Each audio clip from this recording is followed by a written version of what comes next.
Hello साथियों, स्वागत है आप लोग का आपके अपने चैनल फिजिक्स पढ़ना पे। उम्मीद करती हूँ कि आप लोग बहुत ज़्यादा मस्त होंगे और आपकी जो पढ़ाई है वो बहुत ही अच्छे से चल रही होगी। तो आज का क्लास स्टार्ट करने से पहले आप लोगों को एक छोटा सा काम करना होगा। क्या करना होगा? तो एक छोटा सा काम करना होगा। आप लोगों को ना एक कसम खाना होगा। अब आप लोग डरिए मत कि कैसा कसम खिलाएंगे, हम कैसा कसम आप लोग को खिलाएंगे। डरने वाली कोई बात नहीं है, हम आप लोग को कोई भयानक कसम नहीं खिलाएंगे, है ना। एक छोटा सा बस आप लोग कसम खाइए और कसम को इतनी शिद्दत से एकदम अग्नि को साक्ष्य मान के आप लोग खाइए कि हमारे जीवन में आने वाले नकारात्मक घटनाओं को हम लोग सकारात्मक घटना में बदल देंगे। कैसे बदलेंगे जी? नकारात्मक घटना को सकारात्मक घटना में बदल देंगे। और चूंकि आप लोग को पता है कि आप लोग जो है क्लास 10th के विद्यार्थी हैं, तो आप लोग के जीवन में कठिनाइयाँ आना एक मामूली सी बात है, क्योंकि जब कोई व्यक्ति किसी चीज़ को शिद्दत से चाहता है, किसी चीज़ को एकदम दिल से चाहता है, तो आप लोग को तो पता ही है कि पूरी कायनात जो है उसको अलग करने में लग जाती है।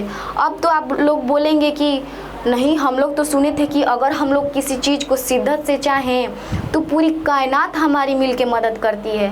पर ऐसा नहीं है, ऐसा नहीं है। ये जो दुनिया है ना, ये पूरी कायनात है ना, अगर जान जाएगी कि आप किसी चीज़ को शिद्दत से चाह रहे हैं, बहुत अच्छा से चाह रहे हैं, तो समझ जाइए उसी दिन आपसे उस व्यक्ति को या फिर उस चीज़ को, उस पढ़ाई को आपसे अलग करने में लग जाएगी। इसीलिए दुनिया पे कभी भरोसा मत कीजिए कि दुनिया हमारी मदद करेगी। खुद पे बस भरोसा रखिए, सेल्फ कॉन्फिडेंस रखिए अपना, है ना।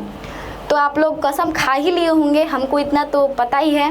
तो चलिए अब हम लोग क्लास को आगे बढ़ाते हैं, ठीक है। तो हम लोग जहाँ तक पिछले क्लास में किए थे उसके आज हम लोग आगे पढ़ेंगे, ठीक है। तो हम लोग पिछले क्लास में कहाँ तक पढ़े थे आप लोग को याद ही होगा।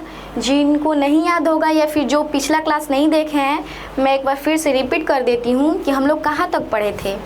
तो हम लोग यहीं तक न पढ़े थे कि जो मदन है वो सेन साहब का कार छू रहा था, तो जो उसका नौकर है वो मदन को अलग कर देता है। फिर भी जो मदन है वो सेन साहब को भी नहीं डरता है, यानी कि सेन साहब से भी नहीं डरता है।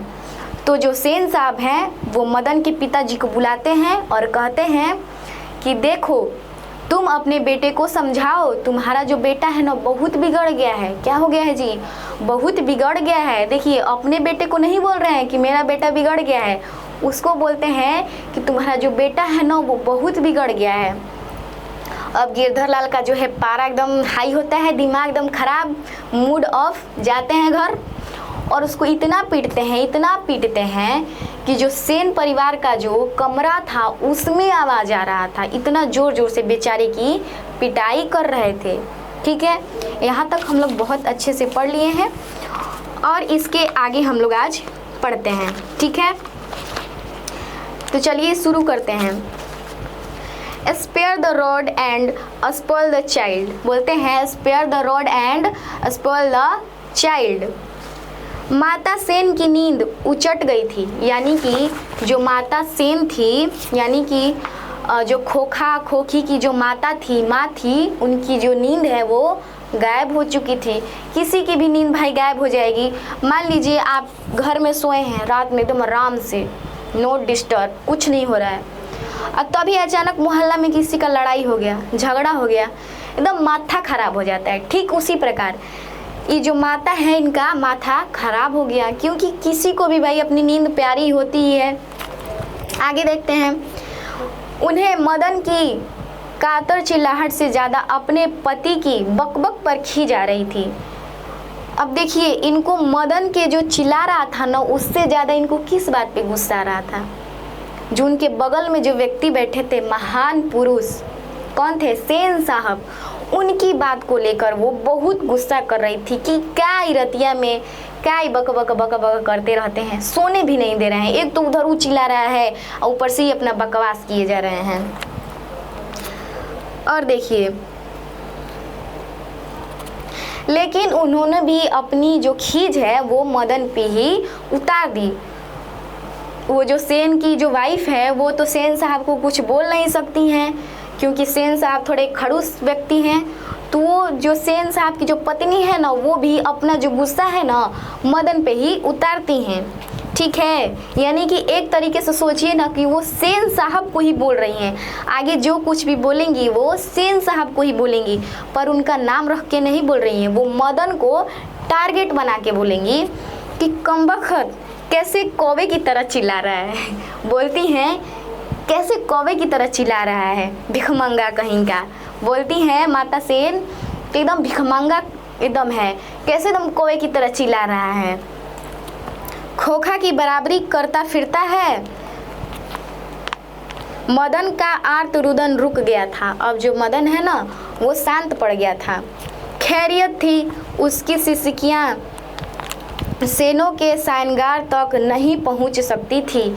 यानी कि जो मदन है वो पहले बहुत ज़ोर ज़ोर से चिल्ला रहा था, पर अब जो है ना मदन थम गया है, यानी कि अब सिसकी ले लेके रो रहा है। आप लोग अपने घर में भी देखे होंगे कि जो छोटे छोटे बच्चे हैं ना लगातार रोएंगे, एकदम चिल्लाते चिल्लाते रोएंगे, पर लास्ट में जब उनका गला बैठता है या फिर जब थक जाते हैं ना तो सिसकी ले लेके रोते हैं, ऐसे ही रोते हैं। ठीक है, तो जो मदन है ना वो भी रो रहा था।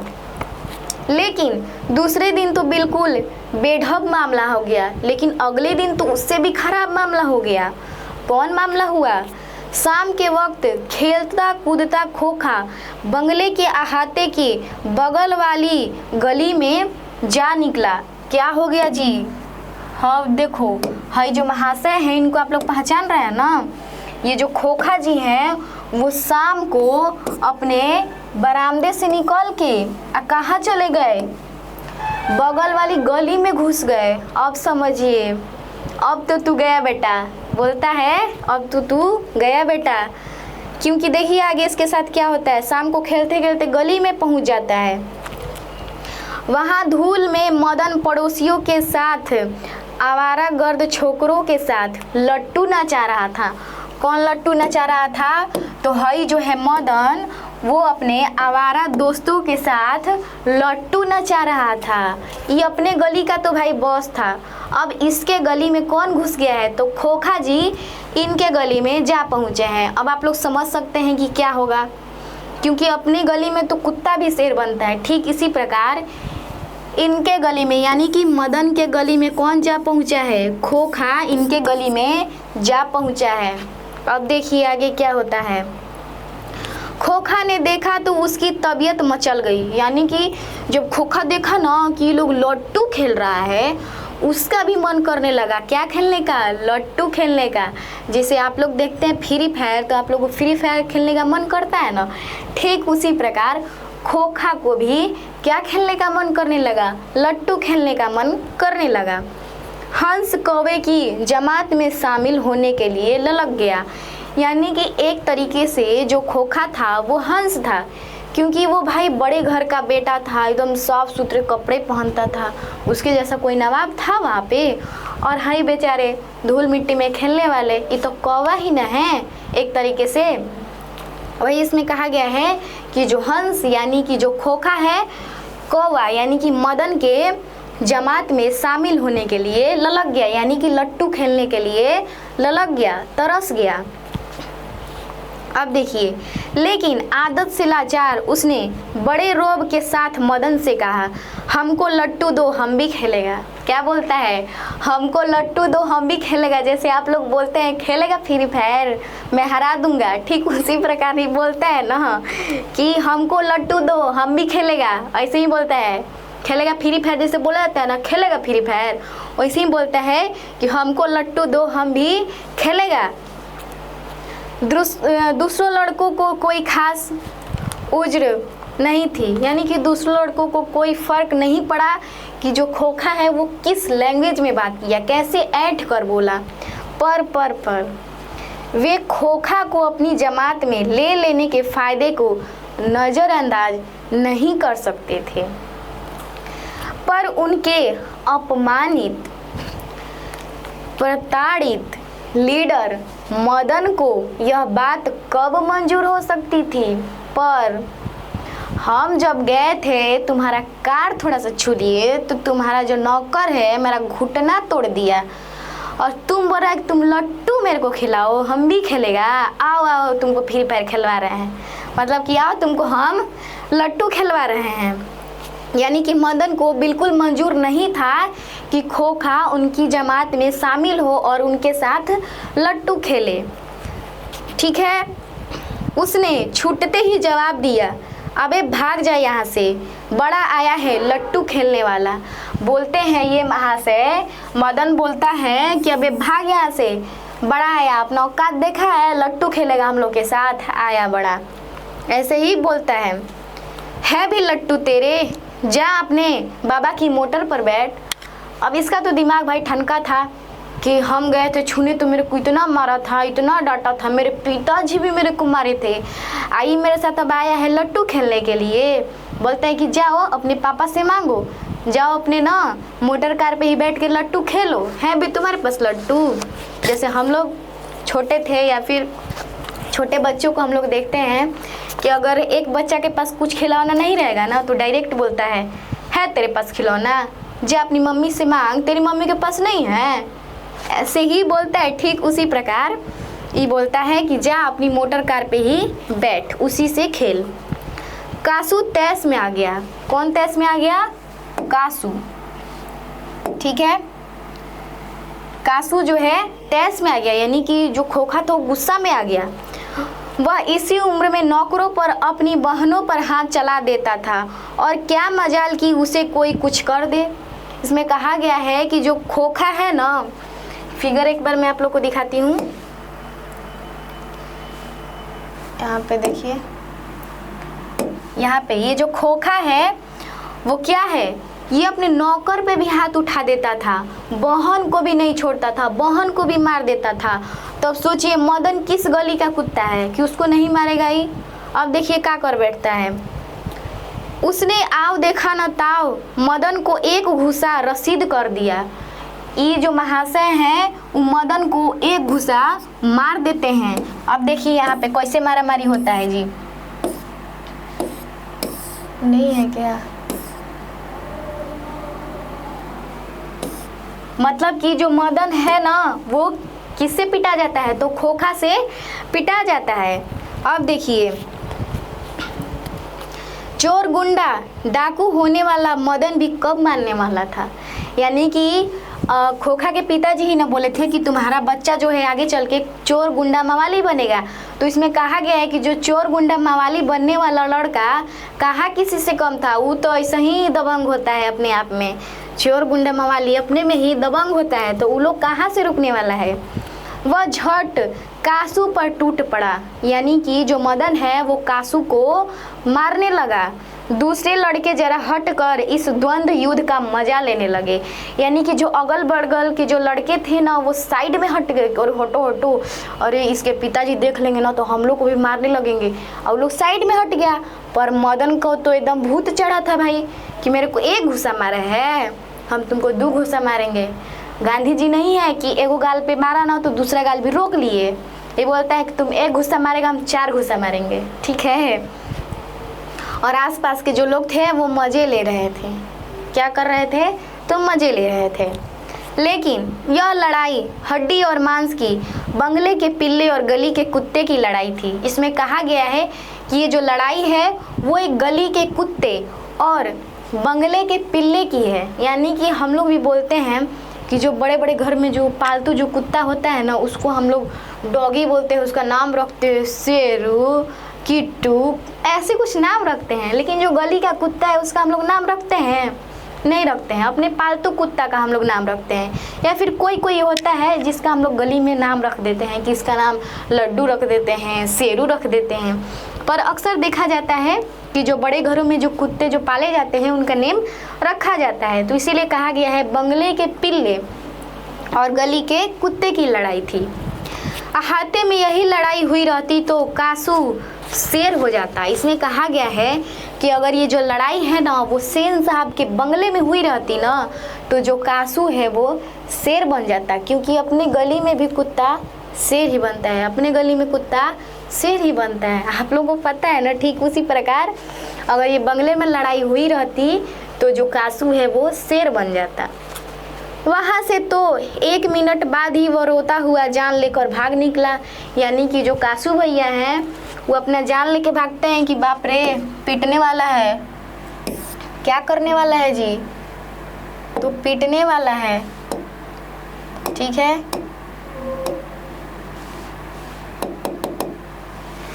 यानी कि जो कासू है सोचता है कि भागो यहाँ से जान बचा के, नहीं तो हम पिटा जाएंगे। क्या हो जाएंगे? तो हम पिटा जाएंगे। और वो भाग जाता है। महल और झोपड़ी वालों की लड़ाई में अक्सर महल वाले ही जीतते हैं। इसमें कहा गया है कि महल और झोपड़ी की लड़ाई में अक्सर जो है महल के लोग जीतते हैं, क्योंकि भाई उनके पास पावर है, पैसा है, सब कुछ है। तो पैसा है तो भाई सब कुछ है ना। पर उसी हालत में जब दूसरे झोपड़ी वाले उनकी मदद अपने ही खिलाफ करते हैं, लेकिन बच्चों को इतनी अकल कहाँ, लेकिन बच्चों में इतनी अकल कहाँ है। उन्होंने न तो अपने दुर्दमनीय लीडर की मदद की, न अपने माता पिता के मालिक के लाडले की। हाँ, मतलब इसमें कहा गया है कि जो बच्चे थे आसपास के, जो छोटे छोटे बच्चे थे, वो मदद नहीं करते हैं, मदन का मदद नहीं करते हैं।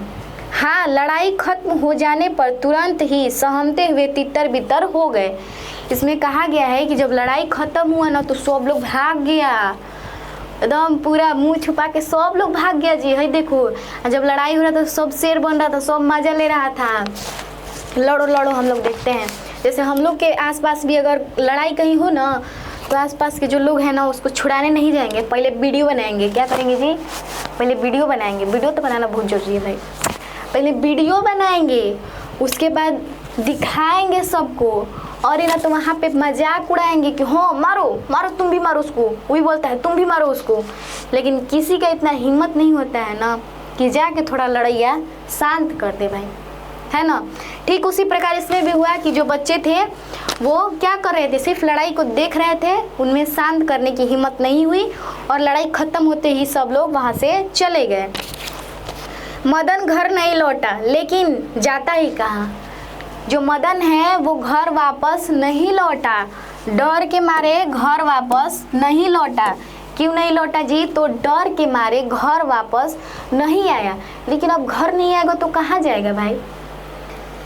8-9 बजे तक इधर उधर मारा मारा फिरता रहा। यानी कि रात का पूरा 8-9 बज गया था, पर जो मदन है वो घर नहीं जा रहा था, क्योंकि उसको पता था कि घरे जाएंगे ना तो बहुत ही पिटाई होगा। क्योंकि पिछली बार जब उनका गाड़ी हम छुए थे इतना पिटाए थे, इस बार तो उनके लड़का का मारिए दिए हैं। अब तो हमको क्या होगा?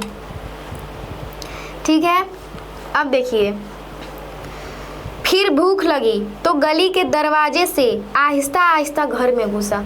अब भाई भूख तो लगा है, अब घुसते हैं धीरे धीरे जो है गली के दरवाजे से घुसता है, भाई वहाँ से धीरे धीरे घुसता है। उसके लिए मार खाना मामूली बात थी। यानी कि मदन के लिए जो मार है ना वो खाना एक मामूली बात था। कुछ लोग होते हैं, आप लोग में से भी कोई होंगे, या फिर हम लोग भी बचपन में ऐसा काम किए होंगे जिसकी वजह से हम लोग का मार खाना तो एकदम मामूली बात हो गया होगा। ठीक है, तो ठीक उसी प्रकार जो मदन है ना, इनके लिए मार खाना मामूली बात था। डर था तो यही कि आज मार और दिनों से भी बुरी होगी, लेकिन डर यह बात का था, जैसे कहा गया ना, डर तो डर टिप टिपावा से डर। ठीक उसी प्रकार डर तो डर इनके पापा जी से डर, काहे कि आज तो मार और ही खाना पड़ेगा, क्योंकि हम भाई शेर साहब के लाडले बेटे को पीट के आए हैं। अब तो गए हम, बोलता है अब तो हम गए। ठीक है, लेकिन उपाय ही क्या था? भूख लगी है, उपाय ही क्या था? घर तो जाना ही पड़ेगा। वह पहले रसोई घर में घुसा, माँ नहीं थी। यानी कि वो किचन में पहले जाता है, देखता है तो वहाँ पे माँ नहीं है। बगल में सोने वाले कमरे से बातचीत की आवाज़ आ रही थी। यानी कि जिस कमरे में वो लोग सोते थे उसमें से बातचीत की आवाज़ आ रही थी। उसने इत्मीनान के साथ भर पेट खाना खाया। सोचता है कि है छोड़ो कुछ भी हो, पिटाना तो मेरा कला है। क्या है जी? पिटाना तो मेरा कला है। उसको हम लोग बाद में देखेंगे, पहले पेट पूजा करते हैं, फिर दरवाजे के पास जाकर अंदर की बातचीत सुनने की कोशिश करने लगा। फिर दरवाजे के पास जाता है और सुनने की कोशिश करता है कि मम्मी पापा क्या बतिया रहे हैं, सुनते हैं हम भी।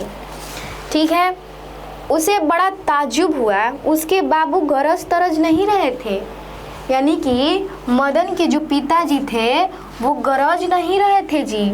क्या नहीं हो रहे थे? गरज नहीं रहे थे। ठीक है, यानी कि एकदम शांति से बतिया रहे थे। अब इसको कोई भी शौक हो जाएगा कि रोज़ पीटने वाला व्यक्ति आज एकदम शांत मन से है, कहीं उनको ये बात पता अभी नहीं लगा है क्या? इसको डाउट हो रहा है, लग रहा है पिताजी नहीं जानते हैं सब के बारे में, कुछ तो बात है, दाल में ज़रूर कुछ काला है, तभी पिताजी जो है वो गरज नहीं रहे हैं।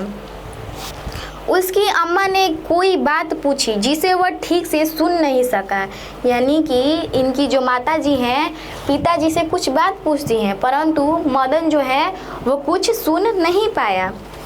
तो उसके बाबू ने झलझला कर कहा, अरे भाई बतलाया तो, साहब ने सिर्फ यही कहा।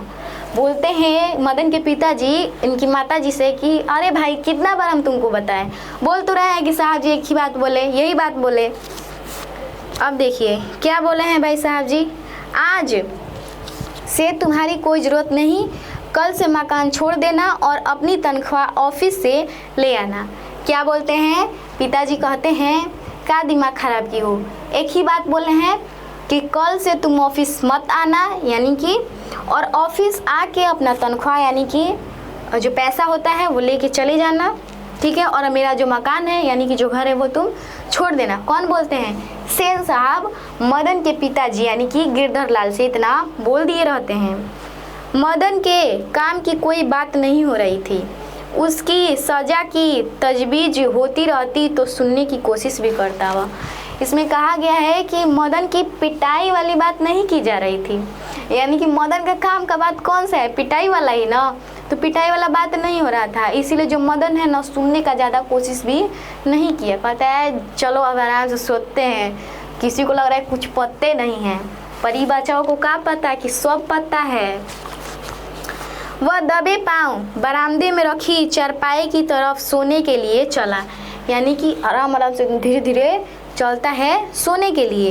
तो अंधेरे में उसका पैर लोटे से लग गया, और अंधेरा था और वहीं पे कहीं आसपास सब बर्तन छिटाया था, तो उसका जो पैर है यानी कि जो मदन का पैर है वो लोटे से लग गया। अब देखिए लोटे की ठन ठन की आवाज़ सुनकर गिरधर बाहर आ निकला, यानी कि जब लोटा का जब आवाज़ वो लोग सुना तो लोग बाहर आया। मदन की अम्मा भी उसके साथ थी, यानी कि मदन के माताजी और पिताजी दोनों लोग बाहर आए। मदन चौक कर घूमा और मार खाने की तैयारी में आज छाती को अपने हाथों से बांधकर खड़ा हो गया। अब बेचारा जान गया कि अब पिटाना है, आराम से एकदम अच्छा से खड़ा हो गया कि लीजिए मार लीजिए, कौन डरे, रोज़ खाने का आदत है, रोज़ पिटाइबे करते हैं, तो बोलते हैं मार लीजिए, आराम से खड़ा हो जाता है। पर देखिए क्या हो गया, मदन अक्सर अपने पिता के हाथों पीटता था, बहुत पीटने पर रोता भी था, मगर बहादुरी के साथ, मतलब एकदम आइए मार लीजिए, रोज पिटाते ही ना है, आजू पिटा जाएंगे, क्या दिक्कत है। गिरधर निसहाय निष्ठुरता के साथ मदन की ओर बढ़ा। मदन ने अपने दांत भींच लिए, यानी कि जो मदन के जो पिताजी हैं मदन की ओर बढ़ते हैं, धीरे धीरे आगे बढ़ते हैं, तो मदन जो है एकदम पूरा घबरा जाता है और अपना ऐसे गर्दन नीचे करके एकदम पूरा डर जाता है और अपना जो दांत है वो भींच लेता है, यानी कि दांत अपना भींच लेता है। गिरधर मदन के बिल्कुल पास आ गया था कि अचानक वह ठिठक गया, यानी कि जो गिरधर लाल हैं यानी कि जो मदन के पिताजी हैं वो किसके पास आ गए? अचानक उसके पास आ गए, बिल्कुल एकदम पास आ गए। अब जो है वो अचानक ठिठक गया, उसके चेहरे से नाराजगी का बादल हट गया, उसने लपक कर मदन को हाथों से उठा लिया। अब देखिए जी यहाँ पे तो कोई भी शौक हो जाएगा, और रे ये कैसे हो गया, और मदन भी एकदम पूरा अचंभ हो कि पिताजी आज मेरे को मारने के बजाय मेरे को क्या कर रहे हैं, हाथ से उठा रहे हैं, गोदी ले रहे हैं, और मदन एकदम पूरा एकदम चंभव में है। मदन हक्का बक्का अपने पिता की ओर देख रहा था। मदन एकदम घूर के देख रहा है, ये कैसे हो सकता है, मेरे को पीट नहीं रहे हैं, ये मेरे को गोदी उठा रहे हैं। अब देखिए, उसे याद नहीं उसके पिता ने कब इसे इस तरह प्यार किया था। यानी कि मदन को याद नहीं था कि जो मेरे पिताजी हैं कब मेरे को इस तरह प्यार किए थे, कब मेरे को गोदी उठाए थे। यानी कि सोचिए, इतना दिन हो गया था और इतना दिन के बाद आज मदन के जो पिताजी हैं, मदन का इतना बड़ा गलती पे भी उसको गोदी उठा रहे हैं। अब देखिए, अगर कभी किया था तो गिरधर उसी बेपरवाही, उल्लास और गर्व के साथ बोल उठा, जो किसी के लिए भी नौकरी से निकाल जाने पर ही मुमकिन हो सकता है। शाबाश बेटा, एक तेरा बाप है और तूने बे खोखा के दो दांत तोड़ डाले। हा हा हा। इसमें कहते हैं मदन के पिताजी कि शाबाश बेटा, हमको तुम पे गर्व है कि तुम मेरे बच्चे हो, हमको तुम पे गर्व है कि तुम मेरे बच्चे हो। तुमने खोखा के दो दांत तोड़ डाले। क्या कर डाले, मतलब कि लास्ट में क्या किया था मदन, तो खोखा का दोनों दांतवे तोड़ दिया था। यानी कि जब लड़ाई झगड़ा हुआ था ना, तो उसमें खोखा का दोनों दांत ही तोड़ दिया था ही। तो इसी पे जो मदन के जो पिताजी हैं बहुत खुश होते हैं कि जो कोई नहीं कर सका उस मेरा बेटा कर दिया। हम भगवान का लाख लाख शुक्र मनाते हैं कि तुम मेरे बेटे हो, तुम मेरे बच्चे हो, ठीक है। और जो मदन के जो पिताजी हैं वो हंसने लगते हैं, बहुत खुश हो जाते हैं। तो हमारा जो कहानी है वो आज समाप्त हो गया, ठीक है। यानी कि हम लोग कहानी में सब चीज़ पढ़ लिए, बहुत इंजॉय के साथ हम लोग पढ़े हैं। और अगले क्लास में हम लोग इसका क्या करेंगे आप लोग को बहुत अच्छा से पता है, और जिनको नहीं पता है उनको बता दूं कि इसके अगले क्लास में ऑब्जेक्टिव करवाया जाएगा और उसके बाद इसका सब्जेक्टिव करवाया जाएगा। और एक बात और, आप लोगों को किसी भी प्रकार का डाउट हो रहा है तो आप लोग कमेंट कीजिए। आप लोग कमेंट नहीं कर रहे हैं, कमेंट करके हम लोग को बताइए कि कौन सा चीज़ है जिससे आप लोग को प्रॉब्लम हो रही है, कौन सी ऐसी चीज़ है जो बच्चों को डरा रही है ना। कौन सी ऐसी चीज़ है जो आप लोग को डरा रही है, आप लोग कमेंट में बताइए, हम लोग उसका सॉल्यूशन ज़रूर भेजेंगे, है ना। तो आज के लिए इतना ही रहेगा, ठीक है। और जाने से पहले एक शायरी तो बनता है। क्या बनता है जी, एक शायरी तो बनता है कि वक्त तो अपने वक्त पे ही बदलता है, वक्त तो अपने वक्त पे ही बदलता है, पर इंसान ही है जो किसी भी वक्त बदल सकता है। यानी कि बच्चों ध्यान रखिए, वक्त अपने वक्त पे ही बदलेगा, पर जो इंसान है ना वो किसी भी वक्त बदल सकता है। इसीलिए अपने ऊपर भरोसा रखिए, किसी और के ऊपर भरोसा मत रखिए। सेल्फ कॉन्फिडेंस बहुत ज़्यादा ज़रूरी है लाइफ में, ठीक है। जब तक आप अपने भरोसा नहीं करेंगे, क्या दुनिया के लोग आप पे भरोसा करेंगे। इसलिए आप खुद पे भरोसा रखिए, खुद में चेंजेस लाइए, खुद का बदलाव कीजिए, दुनिया देख के आपको बदलना शुरू कर देगी। तो आज के लिए इतना ही रहेगा, मिलते हैं नेक्स्ट क्लास में, तब तक के लिए जय हिंद, जय भारत।